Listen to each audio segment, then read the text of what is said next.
என்ன தம்பி நல்லா இருக்கீங்களா? அதிமுகவின் தேர்தல் வாக்குறுதிகளை பாத்தீங்களா? நாங்க ஆட்சிக்கு வந்தவுடன் 10,000 ரூபாய் உங்க அக்கவுண்டிற்கு வந்து சேரும். சந்தோஷமா?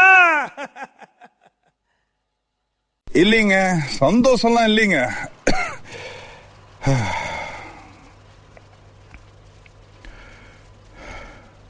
என்னையா இப்படி சொல்ற? உங்களுக்கு ஃப்ரிட்ஜ் எல்லாம் இலவசமாக கொடுக்க போறோம். சந்தோஷம் தானே?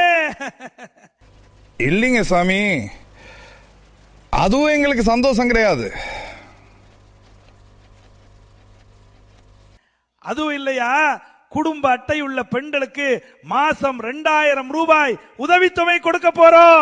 உங்க வீட்டம்மா சந்தோஷப்படுவாங்க இல்லையா?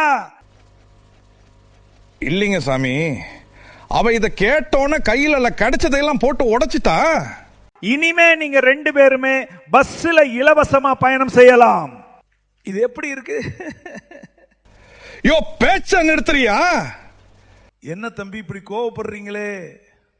பேங்க்ல அக்கவுண்ட் ஓபன் பண்ண போன ஆதார கொண்டு வா, பான் கார்டை கொண்டு வா, அப்படி இப்படின்னு என்னவெல்லாமோ கேக்குறான். ஆதார் அட்டை வாங்கலாம்னு போனா ரேஷன் கார்டை கொண்டு வா அப்படின்னு சொல்றான். ரேஷன் கார்டு வாங்க போனா முகவரி சான்று வாங்கிட்டு வான்னு சொல்றான். தம்பி, இதையெல்லாம் நீங்க ஒரு இ சேவை மையத்திற்கு போனா செஞ்சு கொடுத்துருவாங்க இல்லையா? வீட்டு அட்ரஸ் என்ன தெரியுமா?